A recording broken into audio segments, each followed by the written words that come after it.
Judges chapter 11. Jephthah, the Gileadite, was a mighty warrior. His father was Gilead.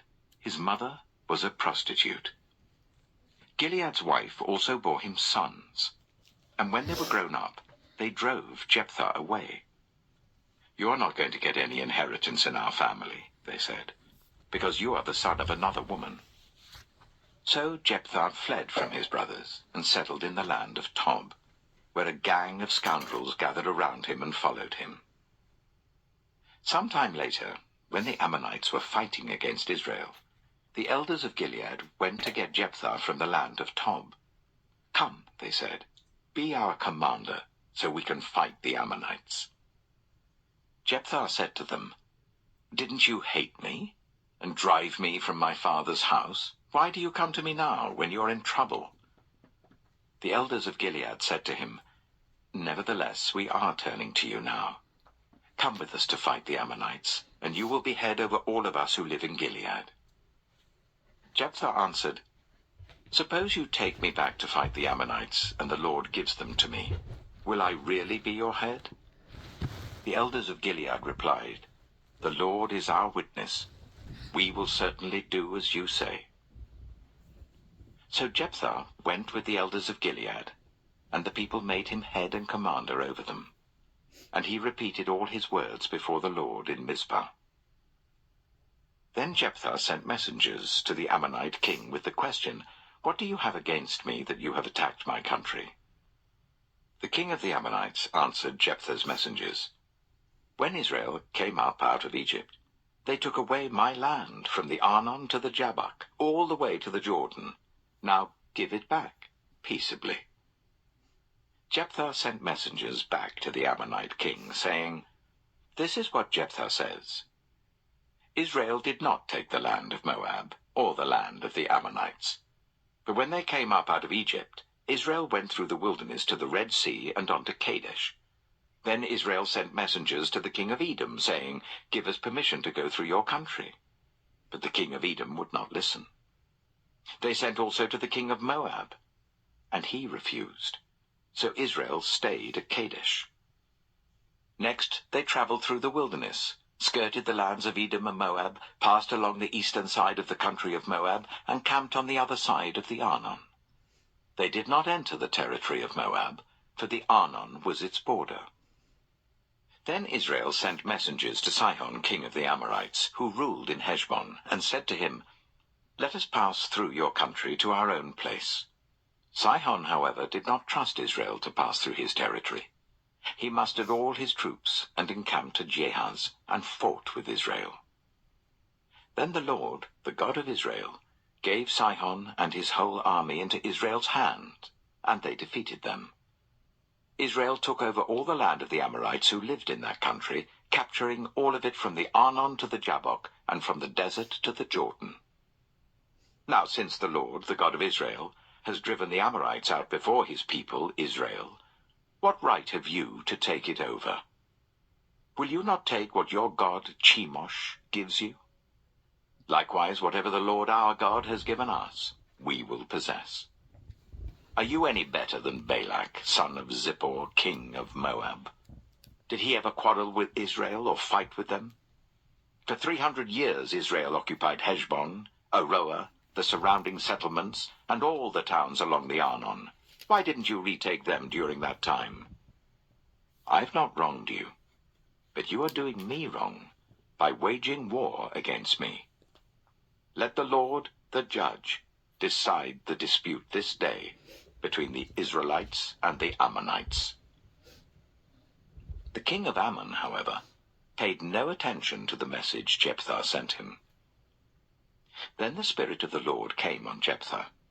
He crossed Gilead and Manasseh, passed through Mizpah of Gilead, and from there he advanced against the Ammonites. And Jephthah made a vow to the Lord, "If you give the Ammonites into my hands, whatever comes out of the door of my house to meet me, when I return in triumph from the Ammonites, will be the Lord's, and I will sacrifice it as a burnt offering." Then Jephthah went over to fight the Ammonites, and the Lord gave them into his hands. he devastated 20 towns from Aroer to the vicinity of Minnith, as far as Abel Keramim. Thus Israel subdued Ammon. When Jephthah returned to his home in Mizpah, who should come out to meet him but his daughter, dancing to the sound of tambourines? She was an only child. Except for her, he had neither son nor daughter. When he saw her, he tore his clothes and cried, "Oh no, my daughter! You have brought me down, and I am devastated. I have made a vow to the Lord that I cannot break." "My father," she replied, "you have given your word to the Lord. Do to me just as you promised, now that the Lord has avenged you of your enemies, the Ammonites. But grant me this one request," she said. "Give me 2 months to roam the hills and weep with my friends, because I will never marry." "You may go," he said. And he let her go for 2 months. She and her friends went into the hills and wept because she would never marry. After the 2 months, she returned to her father, and he did to her as he had vowed. And she was a virgin. From this comes the Israelite tradition that each year the young women of Israel go out for 4 days to commemorate the daughter of Jephthah the Gileadite. Judges chapter 12. The Ephraimite forces were called out, and they crossed over to Zaphon. They said to Jephthah, "Why did you go to fight the Ammonites without calling us to go with you? We're going to burn down your house over your head." Jephthah answered, "I and my people were engaged in a great struggle with the Ammonites, and although I called, you didn't save me out of their hands. When I saw that you wouldn't help, I took my life in my hands and crossed over to fight the Ammonites, and the Lord gave me victory over them. Now why have you come up today to fight me?" Jephthah then called together the men of Gilead and fought against Ephraim. The Gileadites struck them down because the Ephraimites had said, "You Gileadites are renegades from Ephraim and Manasseh." The Gileadites captured the fords of the Jordan leading to Ephraim. And whenever a survivor of Ephraim said, "Let me cross over," the men of Gilead asked him, "Are you an Ephraimite?" If he replied no, they said, "All right, say Shibboleth." If he said Sibboleth, because he could not pronounce the word correctly, they seized him and killed him at the fords of the Jordan. 42,000 Ephraimites were killed at that time. Jephthah led Israel for 6 years. Then Jephthah the Gileadite died and was buried in a town in Gilead. After him, Ibzan of Bethlehem led Israel. He had 30 sons and 30 daughters. He gave his daughters away in marriage to those outside his clan, and for his sons he brought in 30 young women as wives from outside his clan. Ibzan led Israel for 7 years. Then Ibzan died and was buried in Bethlehem. After him, Elon the Zebulunite led Israel for 10 years. Then Elon died and was buried in Ajalon, in the land of Zebulun. After him, Abdon, son of Hillel, from Pirathon, led Israel. He had 40 sons and 30 grandsons who rode on 70 donkeys. He led Israel for 8 years. Then Abdon, son of Hillel, died and was buried at Pirathon in Ephraim, in the hill country of the Amalekites. Judges chapter 13. Again the Israelites did evil in the eyes of the Lord. So the Lord delivered them into the hands of the Philistines for 40 years. A certain man of Zorah, named Manoah, from the clan of the Danites, had a wife who was childless, unable to give birth. The angel of the Lord appeared to her and said, "You are barren and childless, but you are going to become pregnant and give birth to a son.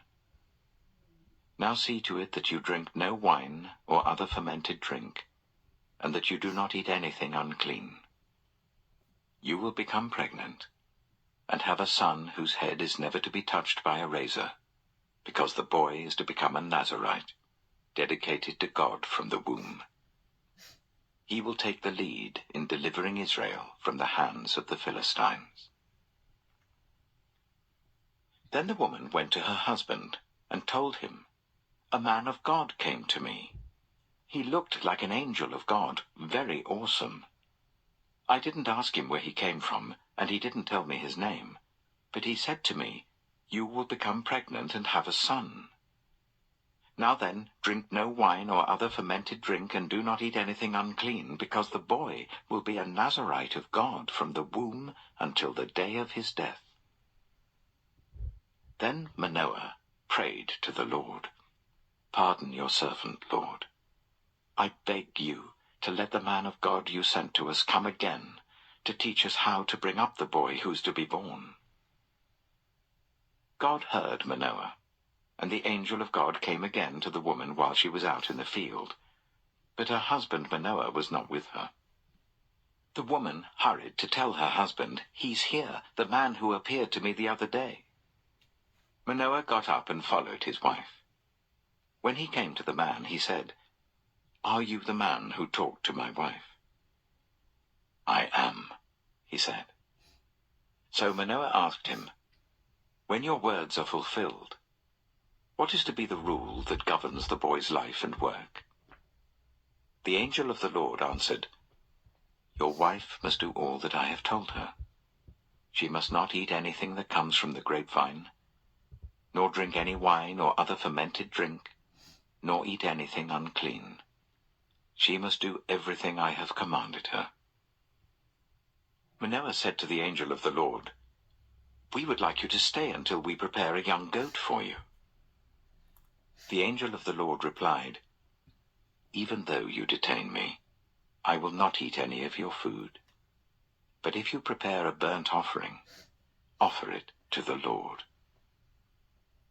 Manoah did not realize that it was the angel of the Lord. Then Manoah inquired of the angel of the Lord, "What is your name, so that we may honor you when your word comes true?"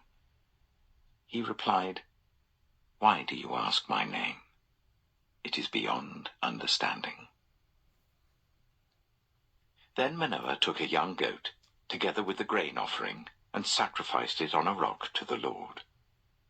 And the Lord did an amazing thing while Manoah and his wife watched.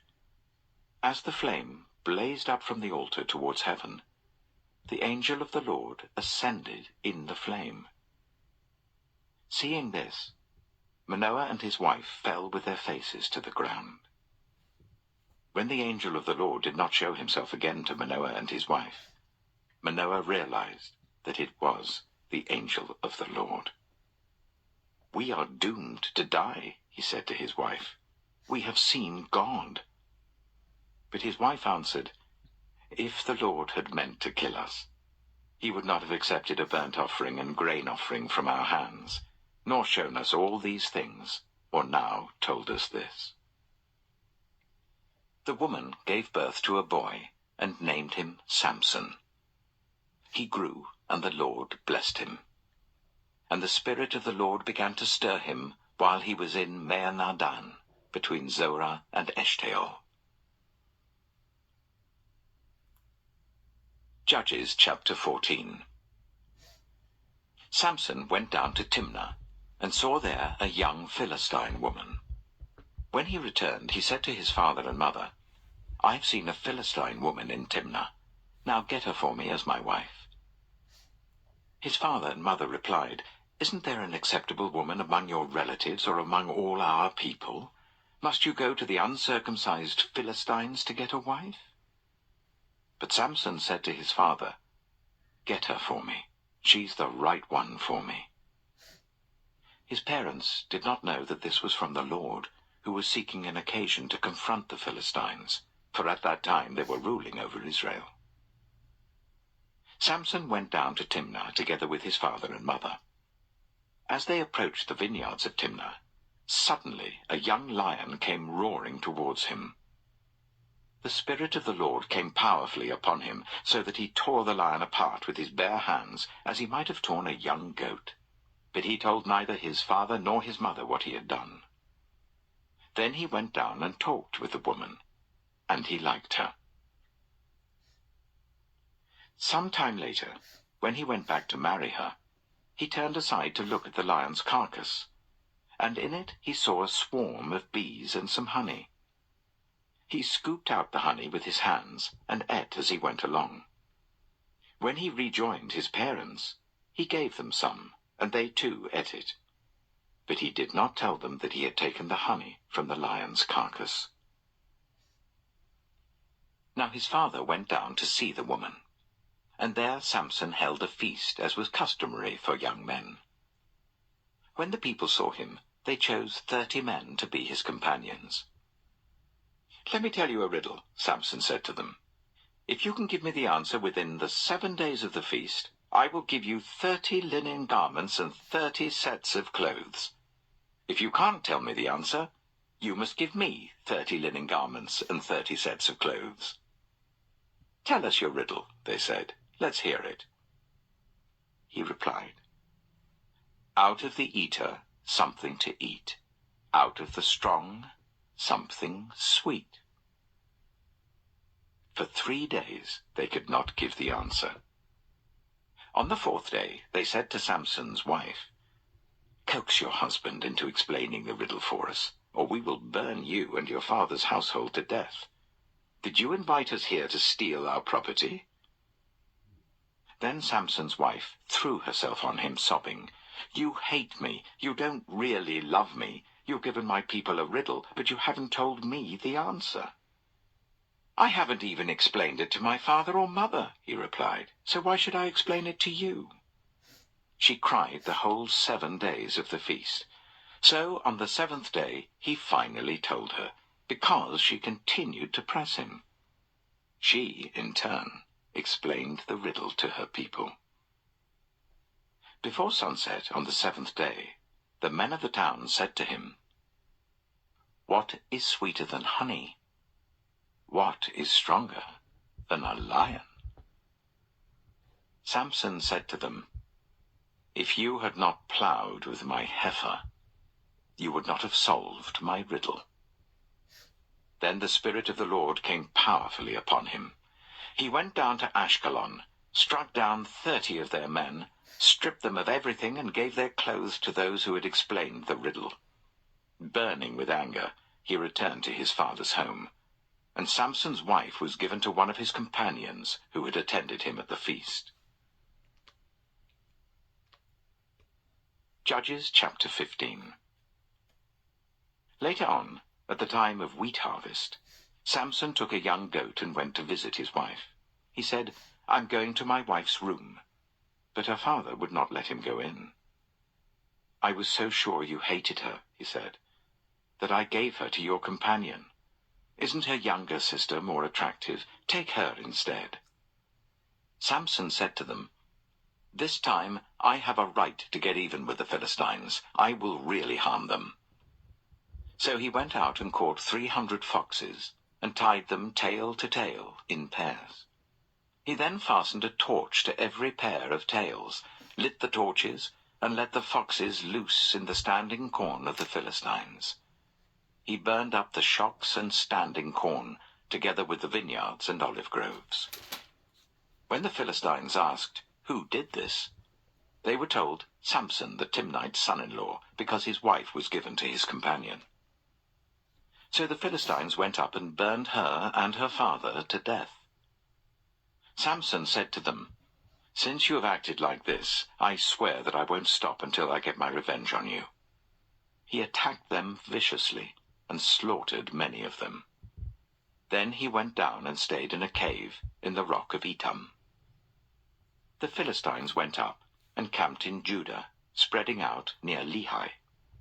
The people of Judah asked, "Why have you come to fight us?" "We've come to take Samson prisoner," they answered, "to do to him as he did to us." Then 3,000 men from Judah went down to the cave in the rock of Etam and said to Samson, "Don't you realize that the Philistines are rulers over us? What have you done to us?" He answered, "I merely did to them what they did to me." They said to him, "We've come to tie you up and hand you over to the Philistines." Samson said, "Swear to me that you won't kill me yourselves." "Agreed," they answered. "We will only tie you up and hand you over to them. We will not kill you." So they bound him with 2 new ropes and led him up from the rock. As he approached Lehi, the Philistines came towards him, shouting. The Spirit of the Lord came powerfully upon him. The ropes on his arms became like charred flax, and the bindings dropped from his hands.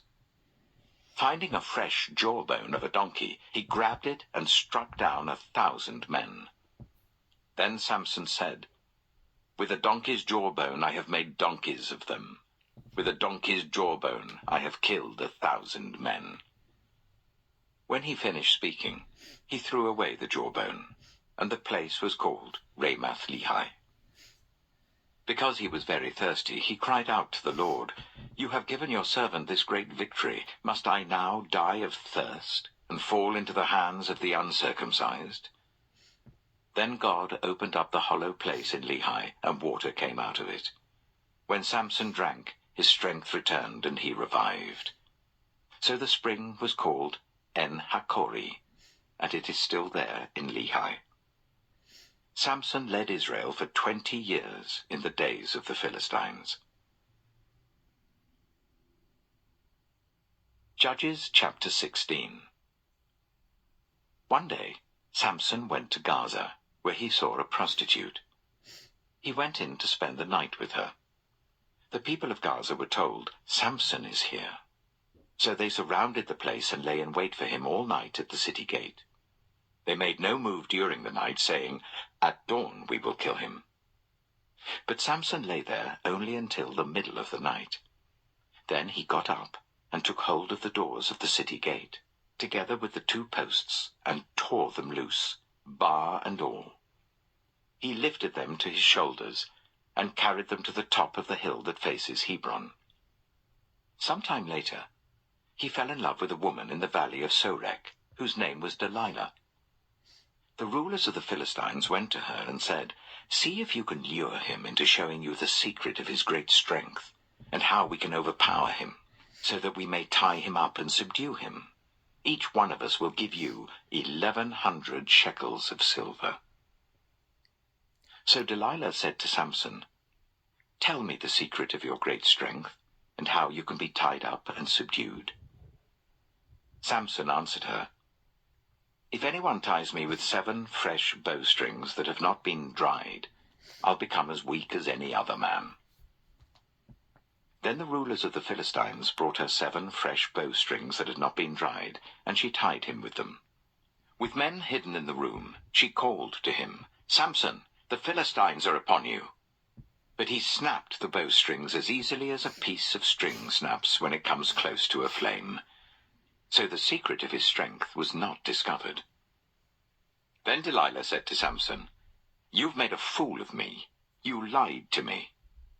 Come now, tell me how you can be tied."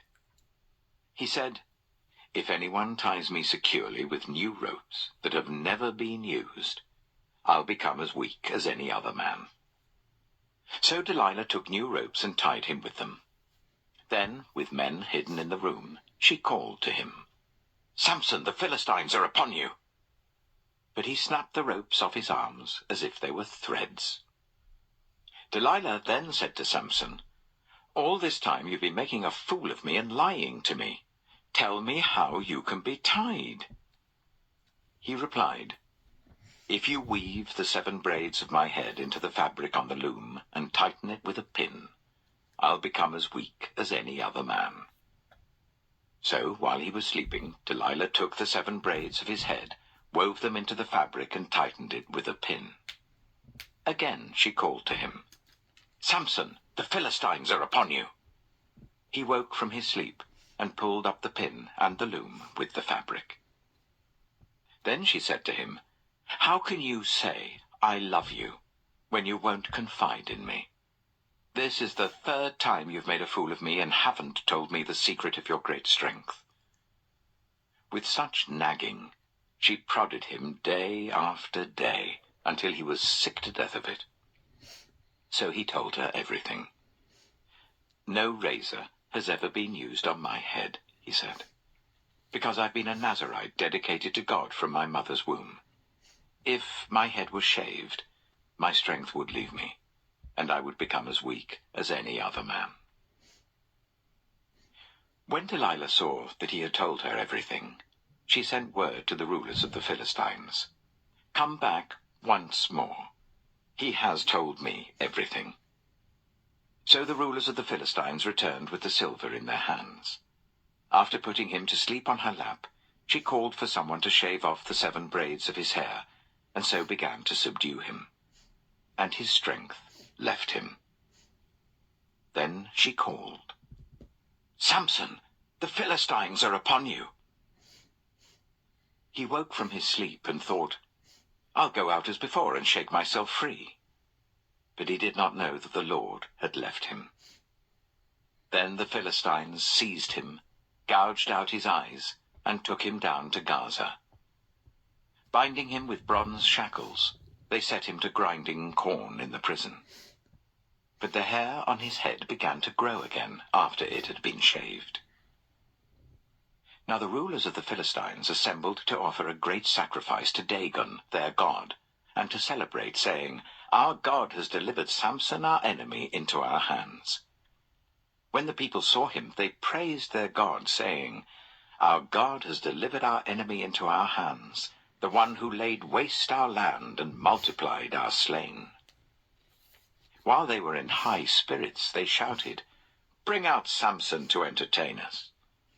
So they called Samson out of the prison, and he performed for them.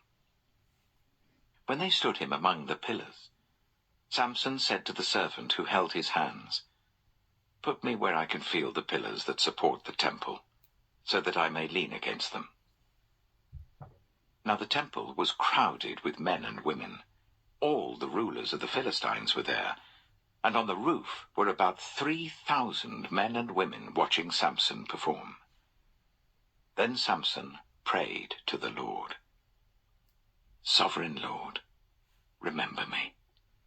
Please, God, strengthen me just once more, and let me with one blow get revenge on the Philistines for my 2 eyes." Then Samson reached towards the 2 central pillars on which the temple stood. Bracing himself against them, his right hand on the one and his left hand on the other, Samson said, "Let me die with the Philistines." Then he pushed with all his might, and down came the temple on the rulers and all the people in it. Thus he killed many more when he died than when he lived. Then his brothers and his father's whole family went down to get him. They brought him back and buried him between Zorah and Eshtaol, in the tomb of Manoah his father. He had led Israel for 20 years. Judges chapter 17. Now a man named Micah from the hill country of Ephraim said to his mother, "The 1,100 shekels of silver that were taken from you and about which I heard you utter a curse, I have that silver with me. I took it." Then his mother said, "The Lord bless you, my son." When he returned the 1,100 shekels of silver to his mother, she said, "I solemnly consecrate my silver to the Lord for my son to make an image overlaid with silver. I will give it back to you." So after he returned the silver to his mother, she took 200 shekels of silver and gave them to a silversmith who used them to make the idol, and it was put in Micah's house. Now this man Micah had a shrine, and he made an ephod and some household gods, and installed one of his sons as his priest. In those days Israel had no king. Everyone did as they saw fit. A young Levite from Bethlehem in Judah, who had been living within the clan of Judah, left that town in search of some other place to stay. On his way, he came to Micah's house in the hill country of Ephraim. Micah asked him, "Where are you from?" "I'm a Levite from Bethlehem in Judah," he said, "and I'm looking for a place to stay." Then Micah said to him, "Live with me, and be my father and priest, and I'll give you 10 shekels of silver a year, your clothes and your food." So the Levite agreed to live with him, and the young man became like one of his sons to him. Then Micah installed the Levite, and the young man became his priest and lived in his house. And Micah said, "Now I know that the Lord will be good to me, since this Levite has become my priest." Judges chapter 18. In those days Israel had no king. And in those days the tribe of the Danites was seeking a place of their own where they might settle, because they had not yet come into an inheritance among the tribes of Israel. So the Danites sent 5 of their leading men from Zorah and Eshtaol to spy out the land and explore it. These men represented all the Danites. They told them, "Go, explore the land." So they entered the hill country of Ephraim, and came to the house of Micah, where they spent the night. When they were near Micah's house, they recognized the voice of the young Levite. So they turned in there and asked him, "Who brought you here? What are you doing in this place? Why are you here?" He told them what Micah had done for him, and said, "He has hired me, and I am his priest." Then they said to him, "Please inquire of God to learn whether our journey will be successful." The priest answered them, "Go in peace. Your journey has the Lord's approval." So the 5 men left and came to Laish, where they saw that the people were living in safety, like the Sidonians, at peace and secure. And since their land lacked nothing, they were prosperous. Also they lived a long way from the Sidonians and had no relationship with anyone else. When they returned to Zorah and Eshtaol, their fellow Danites asked them, "How did you find things?" They answered, "Come on, let's attack them. We have seen the land, and it is very good. Aren't you going to do something? Don't hesitate to go there and take it over. When you get there, you'll find an unsuspecting people and a spacious land that God has put into your hands, a land that lacks nothing whatever." Then 600 men of the Danites, armed for battle, set out from Zorah and Eshtaol. On their way they set up camp near Kiriath-Jearim in Judah. This is why the place west of Kiriath-Jearim is called Manahath-Dan to this day. From there they went on to the hill country of Ephraim and came to Micah's house. Then the 5 men who had spied out the land of Laish said to their fellow Danites, "Do you know that one of these houses has an ephod, some household gods, and an image overlaid with silver? Now you know what to do." So they turned in there and went to the house of the young Levite at Micah's place and greeted him. The 600 Danites, armed for battle, stood at the entrance of the gate. The 5 men who had spied out the land went inside and took the idol, the ephod, and the household gods, while the priest and 600 armed men stood at the entrance of the gate.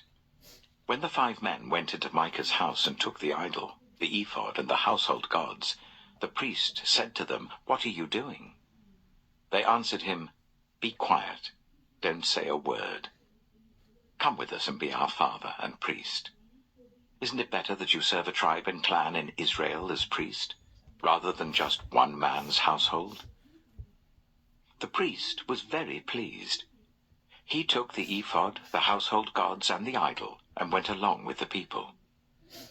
Putting their little children, their livestock, and their possessions in front of them, they turned away and left. When they had gone some distance from Micah's house, the men who lived near Micah were called together and overtook the Danites. As they shouted after them, the Danites turned and said to Micah, "What's the matter with you that you called out your men to fight?" He replied, "You took the gods I made, and my priest, and went away. What else do I have? How can you ask, 'What's the matter with you?'" The Danites answered, "Don't argue with us, or some of the men may get angry and attack you, and your family will lose your lives." So the Danites went their way, and Micah, seeing that they were too strong for him, turned round and went back home. Then they took what Micah had made, and his priest, and went on to Laish against a people at peace and secure. They attacked them with the sword and burned down their city. There was no one to rescue them because they lived a long way from Sidon and had no relationship with anyone else. The city was in a valley near Beth Rehob. The Danites rebuilt the city and settled there. They named it Dan, after their ancestor Dan, who was born to Israel, though the city used to be called Laish. There the Danites set up for themselves the idol, and Jonathan, son of Gershom, the son of Moses, and his sons were priests for the tribe of Dan until the time of the captivity of the land. They continued to use the idol Micah had made, all the time the house of God was in Shiloh. Judges chapter 19. In those days Israel had no king. Now a Levite who lived in a remote area in the hill country of Ephraim took a concubine from Bethlehem in Judah. But she was unfaithful to him. She left him and went back to her parents' home in Bethlehem, Judah. After she had been there for 4 months, her husband went to persuade her to return. He had with him his servant and 2 donkeys. She took him into her parents' home, and when her father saw him, he gladly welcomed him. His father-in-law, the woman's father, prevailed on him to stay. So he remained with him 3 days, eating and drinking and sleeping there. On the 4th day, they got up early, and he prepared to leave. But the woman's father said to his son-in-law, "Refresh yourself with something to eat. Then you can go." So the 2 of them sat down to eat and drink together. Afterwards the woman's father said, "Please stay tonight and enjoy yourself." And when the man got up to go, his father-in-law persuaded him, so he stayed there that night. On the morning of the 5th day, when he rose to go, the woman's father said, "Refresh yourself. Wait till afternoon." So the 2 of them ate together. Then when the man with his concubine and his servant got up to leave, his father-in-law, the woman's father, said, "Now look, it's almost evening. Spend the night here. The day is nearly over. Stay and enjoy yourself. Early tomorrow morning you can get up and be on your way home." But, unwilling to stay another night, the man left and went towards Jebus, that is, Jerusalem, with his 2 saddled donkeys and his concubine. When they were near Jebus and the day was almost gone, the servant said to his master, "Come, let's stop at this city of the Jebusites and spend the night." His master replied, "No, we won't go into any city whose people are not Israelites. We will go on to Gibeah." He added, "Come, let's try to reach Gibeah or Ramah and spend the night in one of those places." So they went on, and the sun set as they neared Gibeah in Benjamin. There they stopped to spend the night. They went and sat in the city square, but no one took them in for the night. That evening, an old man from the hill country of Ephraim, who was living in Gibeah, the inhabitants of the place were Benjaminites, came in from his work in the fields. When he looked and saw the traveler in the city square, the old man asked, "Where are you going? Where did you come from?" He answered, "We are on our way from Bethlehem in Judah to a remote area in the hill country of Ephraim, where I live. I've been to Bethlehem in Judah, and now I'm going to the house of the Lord. No one has taken me in for the night. We have both straw and fodder for our donkeys, and bread and wine for ourselves, your servants, me, the woman, and the young man with us. We don't need anything." "You are welcome at my house," the old man said. "Let me supply whatever you need. Only don't spend the night in the square." So he took him into his house and fed his donkeys. After they had washed their feet, they had something to eat and drink. While they were enjoying themselves, some of the wicked men of the city surrounded the house. Pounding on the door, they shouted to the old man who owned the house, "Bring out the man who came to your house so we can have sex with him." The owner of the house went outside and said to them, "No, my friends, don't be so vile. Since this man is my guest, don't do this outrageous thing. Look, here is my virgin daughter and his concubine. I will bring them out to you now, and you can use them and do to them whatever you wish. But as for this man, don't do such an outrageous thing." But the men would not listen to him. So the man took his concubine and sent her outside to them. And they raped her and abused her throughout the night. And at dawn they let her go. At daybreak, the woman went back to the house where her master was staying, fell down at the door, and lay there until daylight. When her master got up in the morning and opened the door of the house and stepped out to continue on his way, there lay his concubine, fallen in the doorway of the house, with her hands on the threshold. He said to her, "Get up, let's go." But there was no answer. Then the man put her on his donkey and set out for home. When he reached home, he took a knife and cut up his concubine, limb by limb, into 12 parts, and sent them into all the areas of Israel. Everyone who saw it was saying to one another, "Such a thing has never been seen or done, not since the day the Israelites came up out of Egypt." Just imagine. We must do something. So speak up. Judges chapter 20. Then all Israel, from Dan to Beersheba, and from the land of Gilead, came together as one and assembled before the Lord in Mizpah. The leaders of all the people of the tribes of Israel took their places in the assembly of God's people, 400,000 men armed with swords. The Benjaminites heard that the Israelites had gone up to Mizpah. Then the Israelites said, "Tell us how this awful thing happened." So the Levite, the husband of the murdered woman, said, "I and my concubine came to Gibeah in Benjamin to spend the night. During the night the men of Gibeah came after me and surrounded the house, intending to kill me. They raped my concubine, and she died. I took my concubine, cut her into pieces, and sent one piece to each region of Israel's inheritance, because they committed this lewd and outrageous act in Israel. Now all you Israelites speak up and tell me what you have decided to do." All the men rose up together as one, saying, "None of us will go home. No, not one of us will return to his house. But now this is what we'll do to Gibeah. We'll go up against it in the order decided by casting lots. We'll take 10 men out of every 100 from all the tribes of Israel, and 100 from 1,000, and 1,000 from 10,000, to get provisions for the army. Then when the army arrives at Gibeah in Benjamin, it could give them what they deserve for this outrageous act done in Israel." So all the Israelites got together and united as one against the city. The tribes of Israel sent messengers throughout the tribe of Benjamin, saying, "What about this awful crime that was committed among you? Now turn those wicked men of Gibeah over to us, so that we may put them to death and purge the evil from Israel." But the Benjaminites would not listen to their fellow Israelites. From their towns they came together at Gibeah to fight against the Israelites. At once the Benjaminites mobilized 26,000 swordsmen from their towns, in addition to 700 able young men from those living in Gibeah.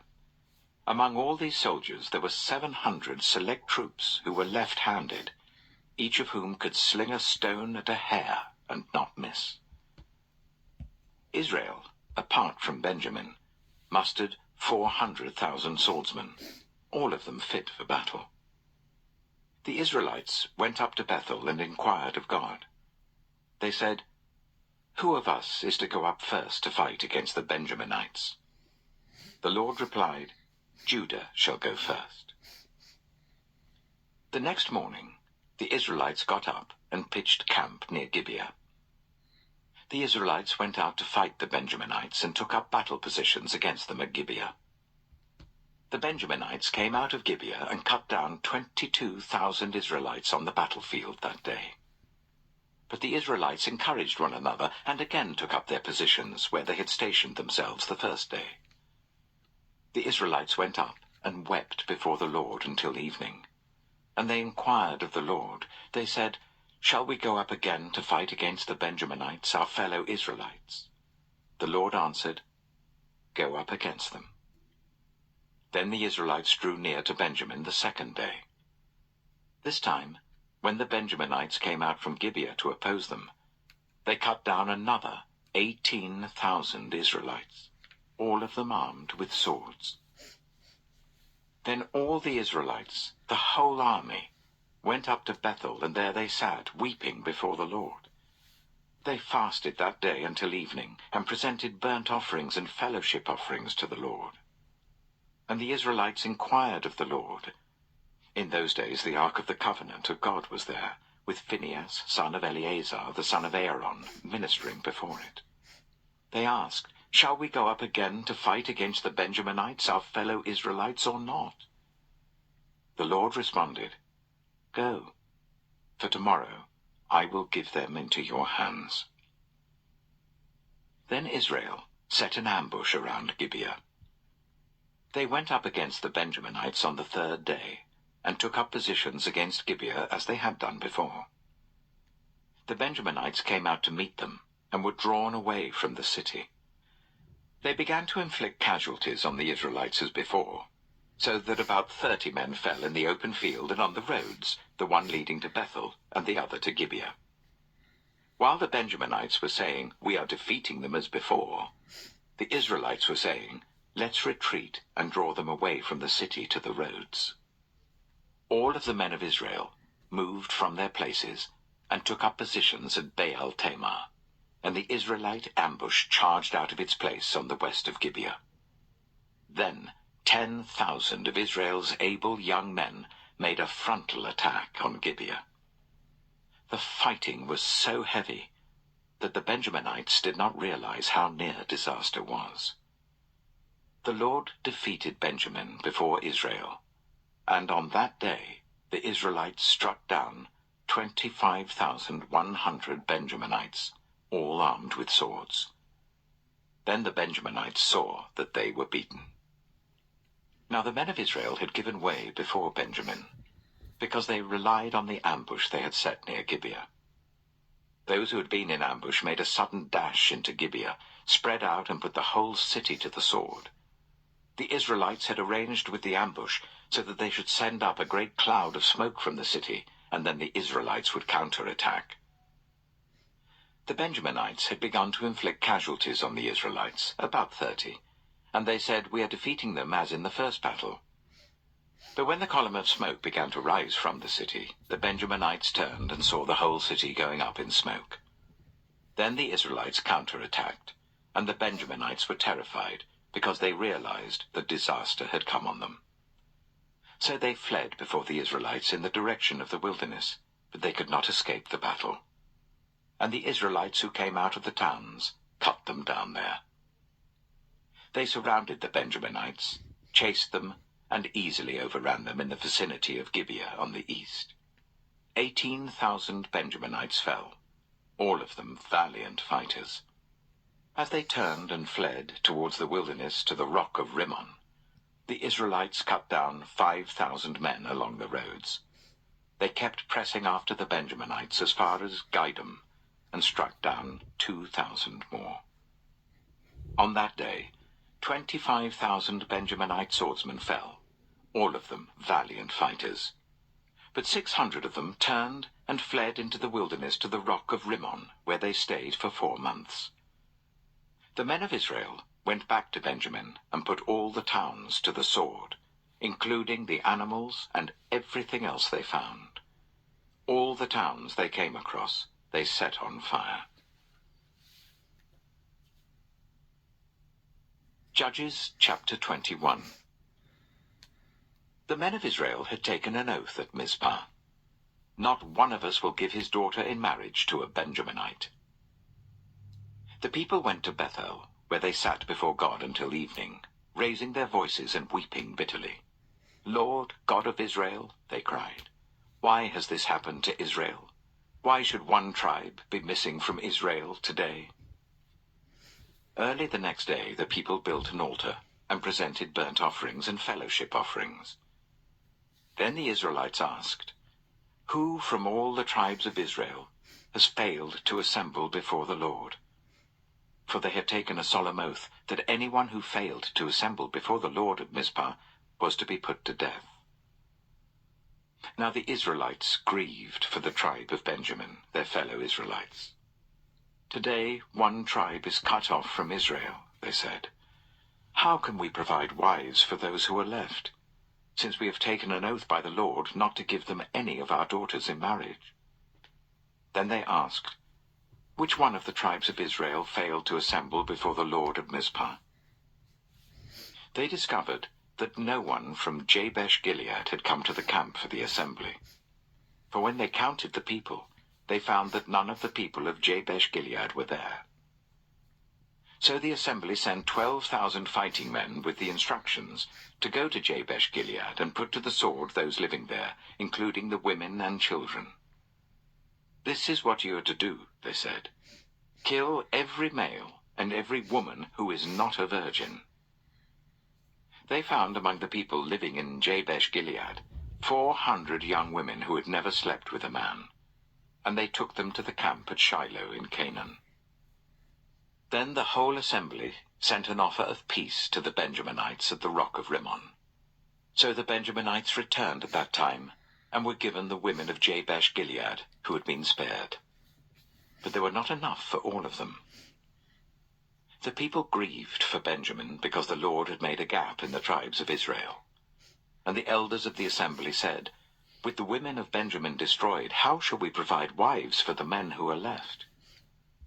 The Benjaminite survivors must have heirs, they said, so that a tribe of Israel will not be wiped out. We can't give them our daughters as wives, since we Israelites have taken this oath, cursed be anyone who gives a wife to a Benjaminite. But look, there is the annual festival of the Lord in Shiloh, which lies north of Bethel, east of the road that goes from Bethel to Shechem, and south of Lebonah. So they instructed the Benjaminites, saying, go and hide in the vineyards and watch. When the young women of Shiloh come out to join in the dancing, rush from the vineyards, and each of you seize one of them to be your wife. Then return to the land of Benjamin. When their fathers or brothers complain to us, we will say to them, do us the favor of helping them, because we did not get wives for them during the war. You will not be guilty of breaking your oath, because you did not give your daughters to them. So that is what the Benjaminites did. While the young women were dancing, each man caught one and carried her off to be his wife. Then they returned to their inheritance and rebuilt the towns and settled in them. At that time, the Israelites left that place and went home to their tribes and clans, each to his own inheritance. In those days, Israel had no king. Everyone did as they saw fit.